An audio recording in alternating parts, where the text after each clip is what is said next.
Hello बच्चों, एक बार फिर से स्वागत है आपका हमारे YouTube चैनल आई स्मार्ट सॉल्यूशन पर।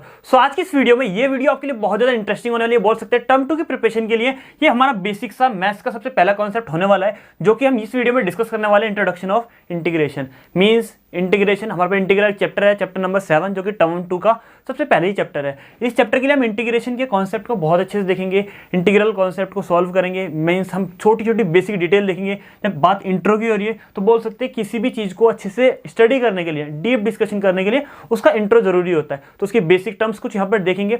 जैसे कि मैं आपको बता दूं थोड़ा सा, अगर हमारा इंटीग्रल है क्या, इंटीग्रल हमारा सेम टू सेम, अगर आपको थोड़ा बहुत अगर आइडिया है, ट्रिग्नोमेट्री आपने पढ़ी होगी, सेम ट्रिग्नोमेट्री की तरह ही है। मीन्स हार्ड नहीं है उतना, जितना ज़्यादा बेस आपको अच्छा होगा, जितने ज़्यादा बेसिक आइडेंटिटीज आपको बोल सकते हैं, प्रॉपर्टीज या फिर कॉन्सेप्ट आपके जितने ज़्यादा बेसिक क्लियर होंगे, उतने ज़्यादा आपको इसे करने में काफ़ी ज़्यादा मजा आने वाला है।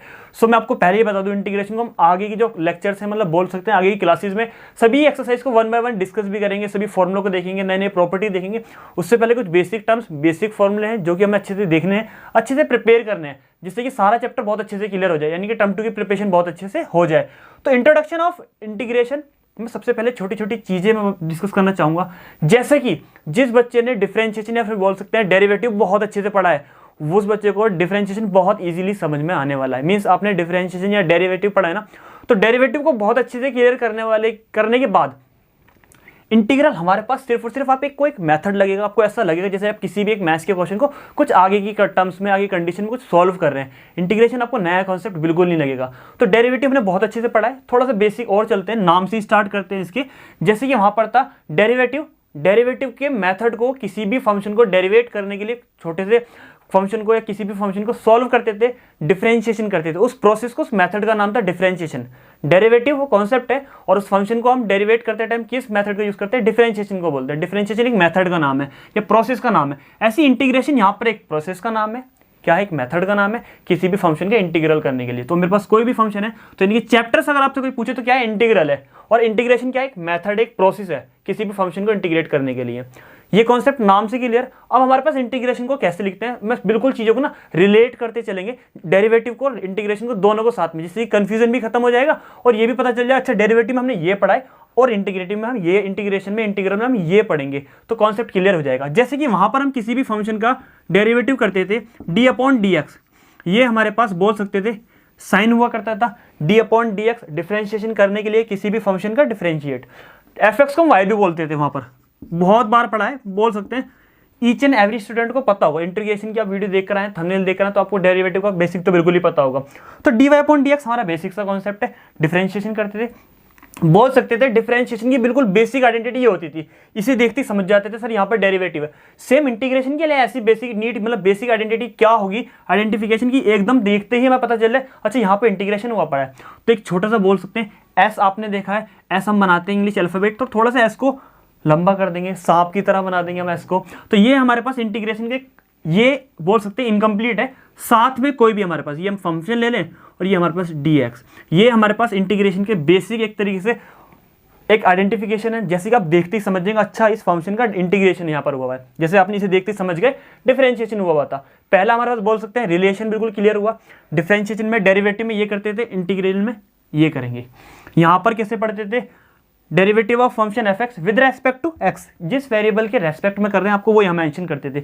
सेम हेयर क्या करना है, डेरिवेटिव हम इंटीग्रेशन करना है, इंटीग्रल ऑफ एफ एक्स यानी कि एफ एक्स का इंटीग्रेशन, और किसके वेरिएबल के रेस्पेक्ट में, एक्स के रेस्पेक्ट में। तो dx यहाँ पर मेंशन करना बहुत जरूरी है। ये तो इसकी बेसिक सी बात है। क्या क्या कोई भी चीज़ बोल सकते हैं, अगर हमें यहाँ पर क्या कहते हैं, एक तरीके से वो कर देते हैं कौन सी चीज़ें क्या क्या है, तो ये हमारे पास इंटीग्रेशन का साइन है, ये हमारे पास क्या है, इंटीग्रैंड है, ये हमारे पास वो वेरिएबल है, वेरिएबल ऑफ इंटीग्रेशन बोल सकते हैं।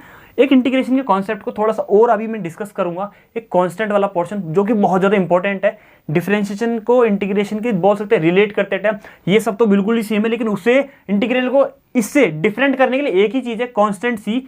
हर इंटीग्रेशन के फॉर्मूले में, हर आंसर में हमारे पास सी ऐड होता है। सी क्यों ऐड होता है, क्या है कॉन्सेप्ट, अभी मैं आपको सभी डिटेल में बताने वाला हूँ। तो अभी आपको ये छोटी छोटी चीज़ें क्लियर हो गई, कौन सी चीज़ क्या क्या है। ये हमारे पास क्या है, वेरिएबल ऑफ इंटीग्रेशन है, ये इंटीग्रैंड है, और ये हमारे पास क्या है, इंटीग्रेशन का साइन है। कोई प्रॉब्लम नहीं है। अब चलते हैं थोड़े से बेसिक टर्म्स के ऊपर, कुछ फॉर्मूलों के ऊपर जो कि हमारे इंटीग्रेशन को बहुत अच्छे से क्लियर करने वाले हैं। अब देखते हैं छोटी छोटी चीज़ें, जैसे कि हमने अब तक क्या पढ़ा है, हमने बहुत अच्छे से सर डेरिवेटिव पढ़ा है। मैंने आपको बताया था कि मैं इंटीग्रेशन के एक भी कॉन्सेप्ट अगर मुझे आपको समझाना है ना, तो पहले मैं उसके डेरिवेटिव को बताऊंगा, जिससे कि मैं उसे लिंक कर आपको इंटीग्रेशन में कन्वर्ट कर दूंगा, देन आपको दोनों ही कॉन्सेप्ट क्लियर हो जाएंगे। वैसे तो डेरिवेटिव क्लियर होगा। एक्स स्क्वायर का डेरिवेटिव क्या होता, 2x, बहुत अच्छे से पढ़ा है। एक्स क्यूब का डेरिवेटिव क्या था, 3x स्क्वायर, यस और नो। और x की पावर 4 का डेरिवेटिव क्या था, 4x की क्यूब। ये तो डेरिवेटिव पढ़ रखे हमने, बहुत अच्छे से ध्यान रखना है। इंटीग्रेशन में पूछे है क्या, ये हमारे पास बिल्कुल डेरिवेटिव का उल्टा है, रिवर्स है। डिफरेंशिएशन अगर मैं एक सपोज दैट अगर डेरिवेटिव d है ना, तो इंटीग्रेशन 1/d है। अब आप समझ गए होंगे, यस और नो। बिल्कुल अपोजिट, अगर डेरिवेटिव अपसाइड है ना, तो इंटीग्रेशन डाउन साइड है। समझ में आ रहा है थोड़ा सा उल्टा वाला कॉन्सेप्ट। अगर मेरे पास डेरिवेटिव स्माइली ये वाली ना, तो ये वाली हमारे पास ये वाली स्माइली हो जाएगी, बिल्कुल उल्टा। कोई भी और एग्जांपल ले सकते हैं, जो भी आपको लेने हैं, जिस कॉन्सेप्ट से आप समझने। अगर आपका ट्रायंगल ये अपसाइड है, तो ये हमारे पास ट्रायंगल कुछ इस तरीके का हो जाएगा। मतलब आप कॉन्सेप्ट को समझो। जो मेरा कंक्लूजन है वो ये है कि डेरिवेटिव का बिल्कुल उल्टा है इंटीग्रेशन, कुछ भी नहीं है। मैंने आपको बताया था ना, जिन बच्चों ने डेरिवेटिव बहुत अच्छे से पढ़ रखा है, उन्हें इंटीग्रेशन सिर्फ और सिर्फ एक मेथड, एक प्रोसेस लगेगा। कोई नया कॉन्सेप्ट पढ़ रहे हैं, नई चीज पढ़ रहे हैं, बिल्कुल नहीं लगने वाला है। अब आपको 1 बाय 1 स्टेप्स क्लियर करेंगे, कॉन्सेप्ट क्लियर हो जाएगा। तो छोटी मोटी चीजें थी, डेरिवेटिव है क्या, तो पता चल गया सर, आपने बता दी कि डेरिवेटिव बिल्कुल इंटीग्रेशन का उल्टा है। चलिए सर आगे चलते हैं। आगे में हमारे पास पहला कॉन्सेप्ट क्या है, जब एक्स स्क्वायर का डेरिवेटिव 2x है, तो 2x का इंटीग्रेशन क्या होगा। सर 2x का इंटीग्रेशन क्या होने वाला है, सर अभी आपने बताया था उल्टा है कि एक्स स्क्वायर का डेरिवेटिव 2x है, तो 2x का इंटीग्रेशन एक्स स्क्वायर होगा। इज इट क्लियर और नोट। बिल्कुल सर उल्टा है, लेकिन क्या प्रोसेस है सर, क्या मेथड है, किस मेथड से हम इसे सॉल्व कर रहे हैं। तो बहुत अच्छा सा कॉन्सेप्ट है। पहले मैं एक छोटी सी चीज कांस्टेंट वाला पॉइंट क्लियर कर रहा हूँ। एक्स स्क्वायर का डेरिवेटिव 2x, तो 2x का इंटीग्रेशन एक्स स्क्वायर। सेम यहाँ पर एक्स की क्यूब का डेरिवेटिव 3x स्क्वायर, तो 3x स्क्वायर का इंटीग्रेशन एक्स की क्यूब। बिल्कुल उल्टा, क्योंकि उल्टा बताया था मैंने। एक्स की 4 का derivative 4x cube, 4x cube का डेरिवेटिव एक्स की पावर 4। अगर यहाँ पर एक्स की पावर 2 वाली को ही ले लेते हैं, अगर यहाँ पर एक्स की पावर 2 प्लस में कुछ भी XYZ कोई भी कांस्टेंट नंबर हमारे पास 4 होता है, ये हमारा डेरिवेटिव कर रहे हैं, तो इसका डेरिवेटिव बताओ क्या आएगा। एक्स स्क्वायर का 2x, और कांस्टेंट का डिफरेंशिएशन क्या आता था हमारे पास, डेरिवेटिव 0 आता था, तो 2x ही रहेगा। लेकिन सर यहाँ पर अभी आपने बताया कि 2x का डेरिवेटिव एक्स स्क्वायर था, एक्स स्क्वायर का डेरिवेटिव 2x था, और 2x का इंटीग्रेशन क्या है, एक्स स्क्वायर। तो सर 2x का इंटीग्रेशन अगर मैं यहाँ पर करता हूँ, तो यहाँ पर क्या आएगा, एक्स स्क्वायर ही आएगा। तो सर यहाँ तो बात क्लियर नहीं हुई। देखो यहाँ पर डेरिवेटिव दो अलग अलग फंक्शन है, यहाँ पर एक्स स्क्वायर है, यहाँ पे एक्स स्क्वायर प्लस 4 है, इसका भी 2x डेरिवेटिव आया, इसका भी 2x डेरिवेटिव आया। लेकिन सर इंटीग्रेशन में आपने देखा 2x का एक्स स्क्वायर, 2x का एक्स स्क्वायर, लेकिन डेरिवेटिव तो यहाँ पर देखो डेरिवेटिव डिफरेंट फंक्शन है। तो एक छोटा सा कॉन्सेप्ट, बहुत छोटी सी बात यहाँ पर कंफ्यूजन क्लियर करने के लिए एक छोटी सी बात पॉइंट क्लियर हो रहा है कि जब भी मैं किसी भी फंक्शन का इंटीग्रेशन करने वाला हूँ, तो उसमें एक कॉन्स्टेंट टर्म जरूर आता है। कॉन्स्टेंट टर्म्स मतलब यहाँ पर प्लस में हमारे पास क्या था, हमने डेरिवेटिव में छोटा सा फॉर्मूला पढ़ा, मैं यहाँ पर मेंशन कर देता हूँ कि किसी भी कांस्टेंट का डेरिवेटिव 0 होता है, और किसी भी नंबर के प्लस में, जैसे यहाँ 2x लिखा है, तो मैं यहाँ पे से ऐसे भी तो लिख सकता हूँ 2x + 0, हाँ या ना। और इसे इंटीग्रेशन करते हैं 2x का, तो एक्स स्क्वायर होगा। क्यों होगा ये भी हम डिस्कस करेंगे। 2x का हो गया एक्स स्क्वायर। सर 0 यहाँ पर उल्टा था, कांस्टेंट का डेरिवेटिव 0 था, तो 0 का इंटीग्रेशन कांस्टेंट हो जाएगा। सर हर एक इंटीग्रेशन करते टाइम, हर एक फंक्शन का इंटीग्रेशन होते ही, कोई भी हमारे पास जो भी हमारे पास वेरिएबल दिया जाएगा, इंटीग्रेशन करते ही आपको c ऐड करना है। c क्या है, एक कांस्टेंट टर्म्स होती है। कांस्टेंट टर्म्स जैसे कि आपने यहाँ पर नोटिस किया, दोबारा एक बार रिवाइज कर लेते हैं, बिल्कुल कॉन्सेप्ट को क्रिस्टल क्लियर करना है। एक्स स्क्वायर का डेरिवेटिव 2x आया था, यहाँ पर फंक्शन अलग था, एक्स स्क्वायर प्लस 4 था, उसका डेरिवेटिव भी सेम आया, तो इन दोनों का इंटीग्रेशन क्या आएगा, इंटीग्रेशन देखो एक्स स्क्वायर आएगा क्या, नहीं सर एक छोटी सी चीज़ यहाँ पर क्लियर करें क्या, कि एक्स स्क्वायर का डेरिवेटिव तो 2x आ गया, लेकिन 2x का इंटीग्रेशन सिर्फ एक्स स्क्वायर नहीं आएगा, प्लस में कांस्टेंट भी आएगा, प्लस में कांस्टेंट जरूर आएगा। क्यों आएगा समझ में आया ना, क्योंकि यहाँ पर फंक्शन अभी हमारे पास सिर्फ ये था, फंक्शन तो कुछ भी हो सकता है, यानी कि ये भी हो सकता है एक्स स्क्वायर माइनस का 12 भी हो सकता है। इसका इंटीग्रेशन करेंगे, सॉरी डेरिवेटिव करेंगे, इसका डेरिवेटिव हमारे पास क्या आएगा, इसका देखो डेरिवेटिव हमारे पास आएगा एक्स स्क्वायर का 2x और कांस्टेंट का 0, तो यानी कि सिर्फ 2x भी बचा। और यहाँ पर मैं इसका इंटीग्रेशन दोबारा करता हूँ तो सर पता नहीं कांस्टेंट में क्या, तो कांस्टेंट में c लिख देंगे जो हमारे पास कांस्टेंट वैल्यू होने वाली है।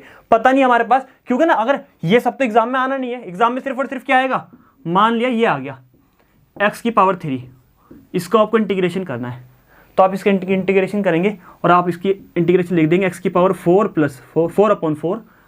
लेकिन ध्यान रखना इंटीग्रेशन करते ही क्या ऐड करेंगे c, क्योंकि पता नहीं इसका जब डेरिवेटिव वाला फंक्शन रहा होगा उसमें क्या कांस्टेंट होगा।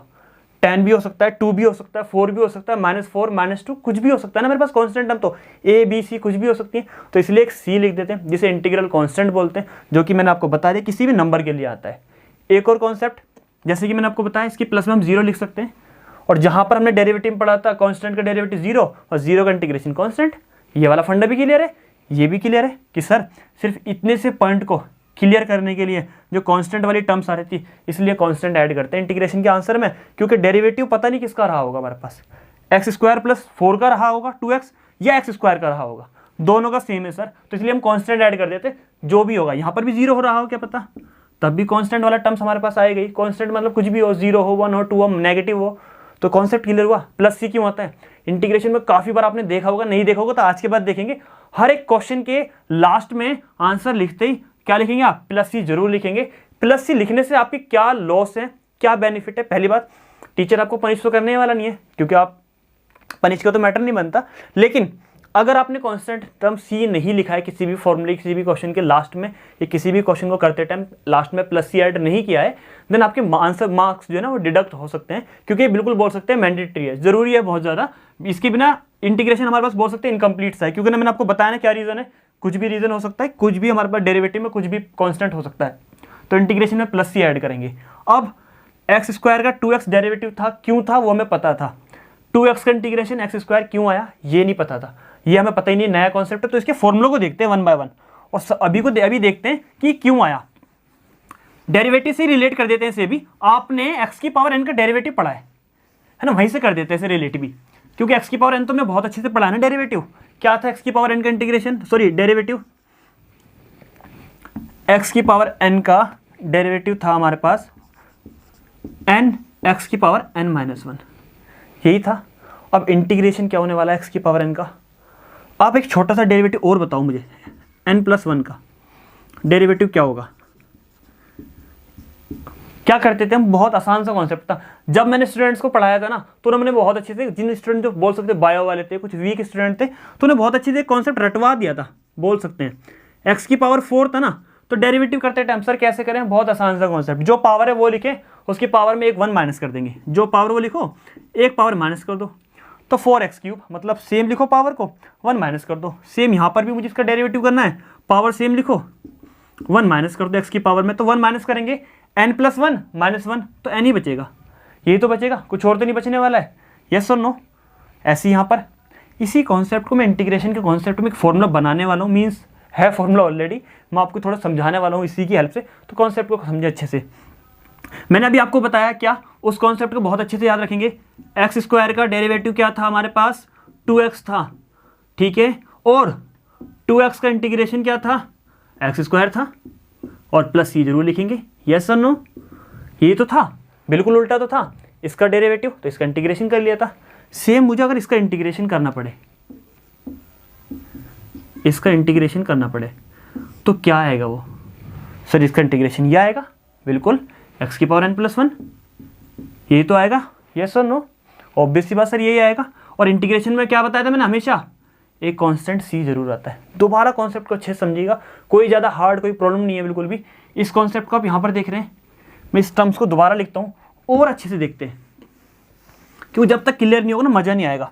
यहाँ पर देखो x² का डेरिवेटिव 2x आया, ठीक है, आ गया। सेम इसी कॉन्सेप्ट को 2x को इंटीग्रेशन के लिए लिखते हैं, इंटीग्रेशन करते हैं, और इंटीग्रेशन करते ही सर क्या आता है, x² और प्लस में कांस्टेंट c जरूर आता है। तो x² मैंने सेम यही लिख दिया ना, ये इसका इंटीग्रेशन करा, सेम यहाँ पर इसका इंटीग्रेशन करा, क्या है इंटीग्रेशन, x की पावर n+1 आया, और एक c जरूर आता है, ठीक है। मल्टीप्लाई चेंज इनटू डिवाइड, सो x की पावर n का इंटीग्रेशन मेरे पास क्या आया, एक्स की power n plus one upon में n+1 और प्लस में कांस्टेंट c। आप बोलेंगे सर c के अपॉन में n+1 नहीं आया, वो तो ऑलरेडी कांस्टेंट है। ये भी चला जाएगा तो वो भी कांस्टेंट वाला पार्ट ही हो जाएगा, क्योंकि उसमें कुछ वेरिएबल तो नहीं है ना। तो यहाँ पर हमारे पास x की पावर n का छोटा सा फॉर्मूला आ गया, बहुत अच्छे से क्लियर भी हो गया। कैसा है ये भी क्लियर हो गया। x की पावर n का इंटीग्रेशन क्या होगा, x की पावर n+1 अपॉन में n+1। कैसा आया, एक चीज़ यहाँ पर और देखें, ये वाली चीज़ को यहाँ पर रिलेट करो जल्दी से। x² का इंटीग्रेशन लिखा था, इसका इंटीग्रेशन लिखते हैं।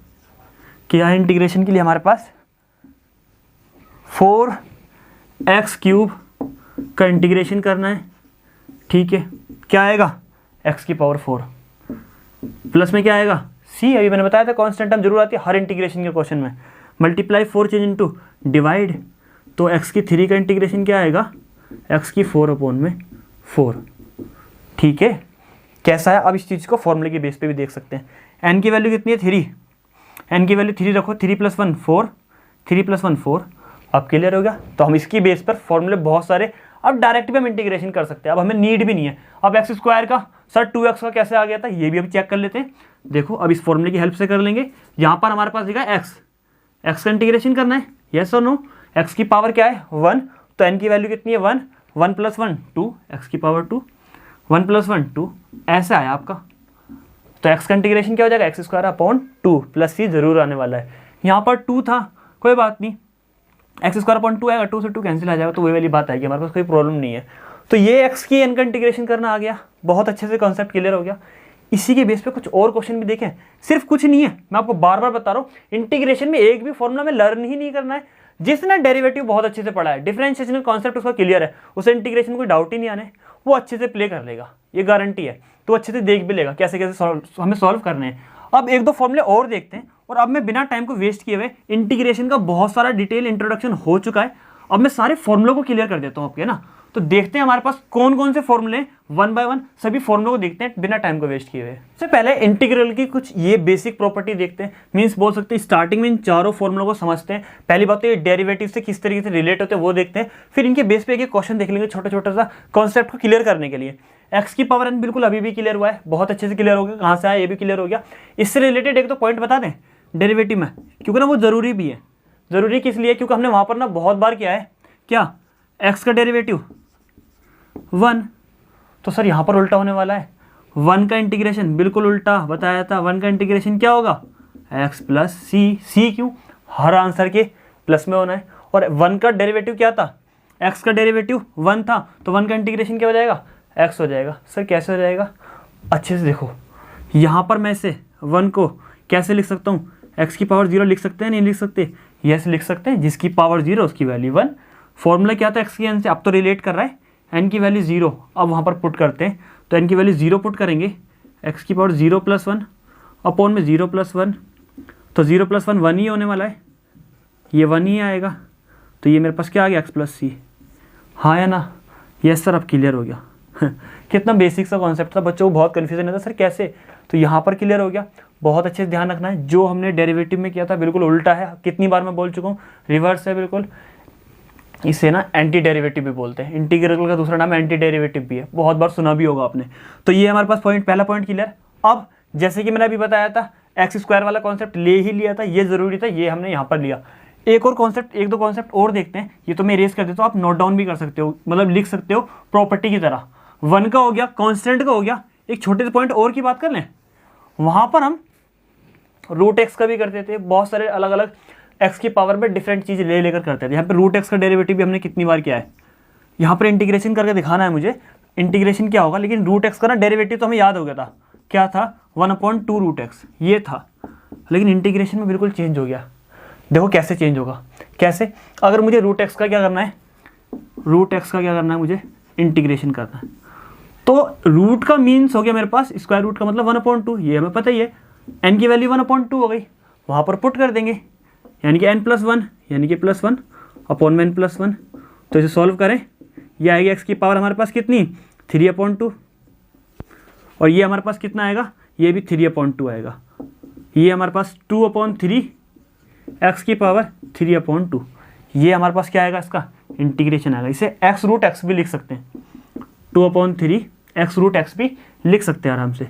कैसा आएगा, पावर को स्प्लिट कर कर, तो मीन्स आप समझ रहे हैं ना, कुछ इस टाइप के केस आएंगे, क्वेश्चन को सॉल्व करते टाइम ऐसी टर्म्स आएंगी, तो हम इसे इंटीग्रेट कर लेंगे। अगर एक्स की वेरिएबल की पावर में कुछ भी आता है, कुछ आपके पास माइनस में भी आएगा, माइनस में 1 आ गया, तो भी हम आराम से कर लेंगे। ध्यान रखना है, कोई प्रॉब्लम बिल्कुल नहीं होनी चाहिए, कॉन्सेप्ट को आराम से सॉल्व कर लेंगे सिर्फ इसी प्रॉपर्टी को अप्लाई करने के बाद।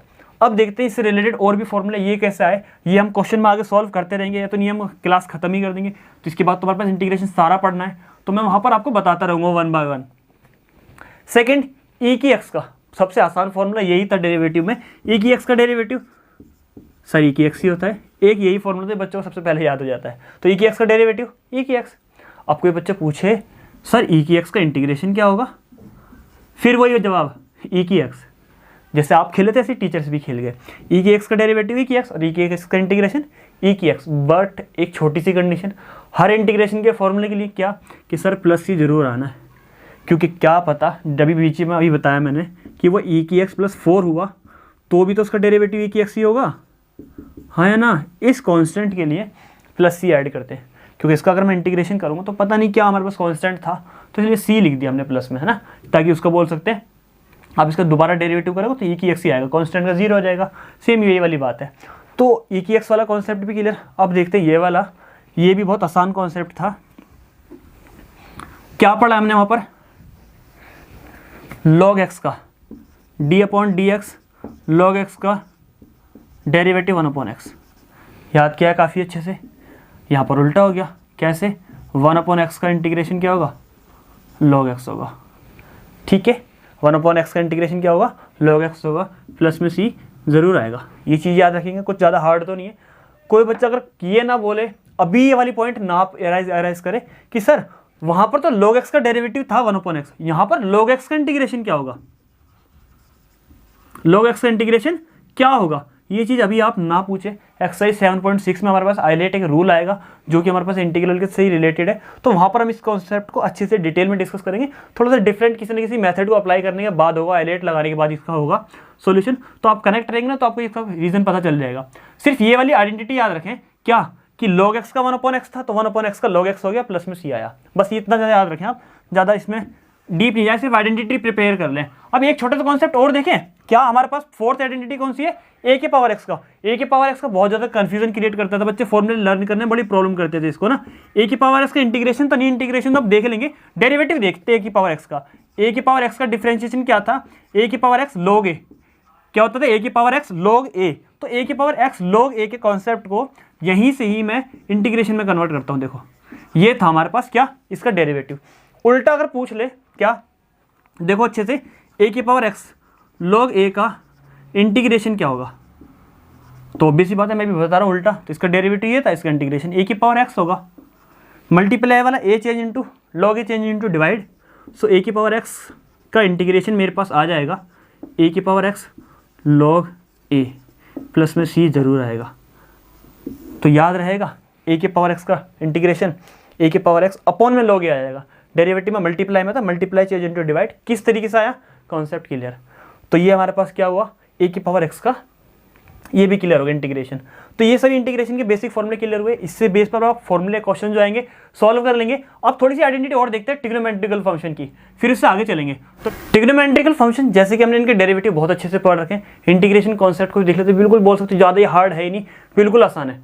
कभी भी कोई भी टीचर या फिर एग्जाम में कोई भी ऐसा क्वेश्चन आता है जिसका आपको इंटीग्रेशन बोल सकते हैं, किसी भी ट्रिग्नोमेट्रिकल फंक्शन का इंटीग्रेशन नहीं याद है, सबसे पहले आप उसका डेरिवेटिव याद करो। जैसे कि साइन एक्स का डेरिवेटिव क्या था, साइन एक्स का डिफरेंशिएशन बहुत अच्छे से आपको याद है, साइन एक्स का डिफरेंशिएशन था हमारे पास कॉस एक्स। तो कुछ ज़्यादा बात कहने की जरूरत ही नहीं है, सर कॉस एक्स का इंटीग्रेशन क्या होगा, साइन एक्स, क्लियर हो गया, प्लस में सी आएगा, ज़्यादा बड़ा कॉन्सेप्ट नहीं है। सेम वैसे ही वहाँ पर कॉस एक्स का डेरिवेटिव क्या था, कॉस एक्स का डेरिवेटिव क्या था वहाँ पर, माइनस का साइन एक्स, यस और नो। अब साइन एक्स का डेरिवेटिव क्या हो जाएगा, माइनस तो यहाँ आ जाएगा, माइनस से मल्टीप्लाई कर लेंगे, तो साइन एक्स का इंटीग्रेशन क्या आ जाएगा, माइनस का कॉस एक्स। कोई प्रॉब्लम नहीं है, प्लस में सी आने ही आना था। ऐसे ही वहाँ पर हमने tan x का डेरिवेटिव पढ़ा था, क्या था, tan x का sec स्क्वायर एक्स, तो यहाँ पर sec स्क्वायर एक्स का tan x हो जाएगा। सेम वही tan के बाद हमने पढ़ा था sec का, sec x का डेरिवेटिव क्या पढ़ा था हमने, sec x का पढ़ा था हमने sec x tan x, ये तो पढ़ा था। और sec x tan x का इंटीग्रेशन क्या हो गया, sec x हो गया, बिल्कुल उल्टा, मीन्स डेरिवेटिव का उल्टे करते जाओ बस खाली आप। cot x का पढ़ा था हमने माइनस cosec स्क्वायर x, तो cosec स्क्वायर x का माइनस cot x, माइनस इधर आ गया, प्लस c ऐड कर दिया। और वैसे ही पढ़ा था हमने किसका, cosec x का, ये लिखा माइनस का cot x cosec x, तो उसका माइनस वहाँ पहुँच गया। cot x cosec x का इंटीग्रेशन माइनस का cosec x प्लस c हो गया। सभी ट्रिग्नोमेट्रिकल फंक्शन के क्लियर। लेकिन सर ये तो ट्रिग्नोमेट्रिकल फंक्शन के इंटीग्रेशन हुए ही नहीं, यहाँ तो साइन कोस तो चलो चल जाएगा, और कुछ तो चलने के लायक भी नहीं है, जैसे कि sec स्क्वायर x। इंटीग्रेशन आप बताइए हमें, sec x का क्या होगा, सिर्फ tan x का क्या होगा, सिर्फ cosec x, सिर्फ cot x का क्या होगा। मैं आपको बता दूं कि इंटीग्रेशन की बेसिक प्रॉपर्टी के लिए सिर्फ आप अभी इस वीडियो में, इंट्रो वीडियो है, तो सिर्फ और सिर्फ हम क्या, डेरिवेटिव के कॉन्सेप्ट का रिवर्स देख रहे हैं, एंटी डेरिवेटिव देख रहे हैं। इन फॉर्मूले के उल्टे इंटीग्रेशन ये होते हैं। सिर्फ हमारे पास बोल सकते हैं 7.3 7.4 एक्सरसाइज हमारे पास ये आनी है कि वहाँ पर हम बिल्कुल सेपरेट ट्रिग्नोमेट्रिकल फंक्शन का डेरिवेटिव भी इंटीग्रल भी डिस्कस करेंगे कि sec x का क्या होता है, tan x का क्या होता है, cosec x का, cot x का क्या होता है, और उन्हें साथ ही साथ ड्राइव भी करेंगे। ये तो हम ड्राइव कर भी सकते हैं, इंटीग्रेशन से कर सकते हैं। इसे मैंने फर्स्ट प्रिंसिपल से भी किया हुआ अपनी डेरिवेटिव की वीडियो में जो हमने टर्म 1 में प्रिपेयर की थी। तो ये हमारे पास क्या है, सिर्फ हमारे पास एंटी डेरिवेटिव है, इसलिए मैंने यहाँ पर डिस्कस किया है। बाकी हम अगर बात करें ट्रिग्नोमेट्रिकल फंक्शन की कैसे उनका डेरिवेटिव होता है, तो 7.3 अभी मैं डिस्कस करेंगे नेक्स्ट 2 वीडियोस में, तो वहाँ पर आपका कॉन्सेप्ट भी क्लियर हो जाएगा कि ये sec x और tan x का सिर्फ क्या होता है। अब देखते हैं कुछ हमारे पास में साथ ही साथ बिना ज़्यादा वो करे हुए इन्वर्स ट्रिग्नोमेट्रिकल फंक्शन के भी डिस्कस कर ले। यहाँ पर क्या क्या थे वहाँ पर, इन्वर्स ट्रिग्नोमेट्रिकल फंक्शन मतलब sine inverse x, cos inverse x, cot inverse x, इन सब के डेरिवेटिव क्या थे हमारे पास।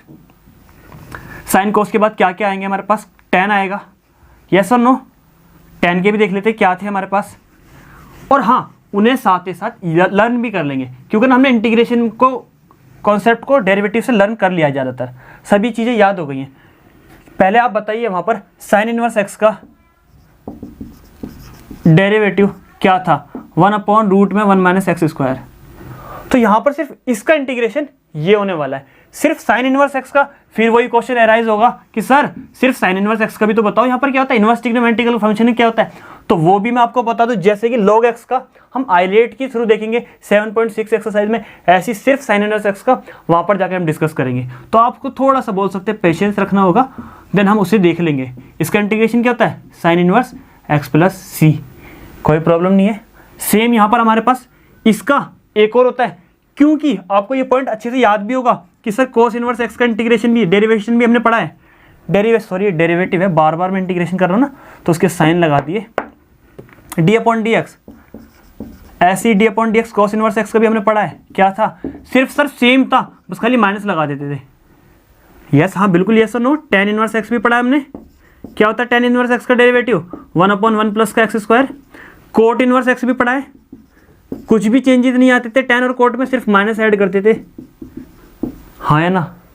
तो आप दिख रहा है, यानी कि माइनस को मैं अगर यहाँ पर लगा दूँ तो 1/1 प्लस का एक्स स्क्वायर, दो चीज़ का हो सकता है, या तो प्लस का tan इनवर्स x या माइनस का कोट इनवर्स x। तो वही चीज़ें मैं यहाँ पर लिख रहा हूँ, इसी का इंटीग्रेशन दोबारा लिख रहा हूँ कोस की टर्म में कन्वर्ट करके, जैसे माइनस में कोस भी लिख सकते हैं। कोई चेंजेस वाली बात तो कुछ हुई नहीं, सिर्फ माइनस की मल्टीप्लाई कर दी, कुछ खास नहीं है। ऐसे यहाँ पर ये किसका था हमारे पास, tan इनवर्स x का। या तो आप tan इनवर्स x लिख लो, या आप क्या लिख लो, माइनस में कोट इनवर्स x लिख लो।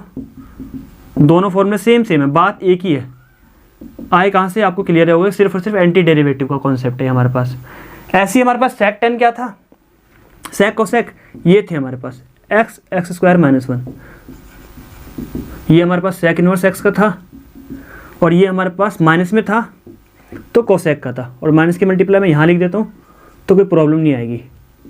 ये माइनस में कोसेक लिख लो। ये हमारे पास बोल सकते हैं इनवर्स ट्रिग्नोमेट्रिकल फंक्शन वाले कॉन्सेप्ट के भी एंटी डेरिवेटिव हो गए। तो आपको बोल सकते हैं डेरिवेटिव का एंटी डेरिवेटिव मींस इंटीग्रल के लिए इंट्रो वीडियो, बेसिक डिटेल की सारे फॉर्मूले जो कि टर्म 1 की बोल सकते हैं, टर्म 2 की प्रिपरेशन के लिए 7.1 एक्सरसाइज को सॉल्व करते टाइम काफ़ी ज़्यादा हेल्पफुल रहने वाले हैं ये सभी फॉर्मूले। 7.2 7.3 बाकी अपकमिंग जो एक्सरसाइज हैं उनको हम वन बाय वन डिस्कस भी करेंगे, साथ में उनके अंदर यूज होने वाली बेसिक प्रॉपर्टी या फॉर्मूला को भी सेपरेट वीडियो में डिस्कस करेंगे। 7.1 के लिए या फिर इंट्रो वीडियो आपको बहुत अच्छे से क्लियर हो गई। फिर भी अगर आपको कोई डाउट है तो कमेंट बॉक्स में मेंशन करना ना भूलें। अगर आपको वीडियो आज की पसंद आए, कुछ भी वीडियो का पार्ट अच्छा लगे तो वीडियो को लाइक करना ना भूलें। अगर आप चैनल पर नए तो चैनल को सब्सक्राइब कर दें, बेल आइकन को प्रेस कर दें, जिससे कि टर्म 2 की बोल सकते हैं आपकी आने वाली किसी भी क्लासेस के लिए, किसी भी कॉम्पिटिशन एग्जाम्स के लिए प्रिपरेशन में हम काफ़ी ज़्यादा आपकी हेल्प कर सकें। तब तक के लिए थैंक्स एंड बाय।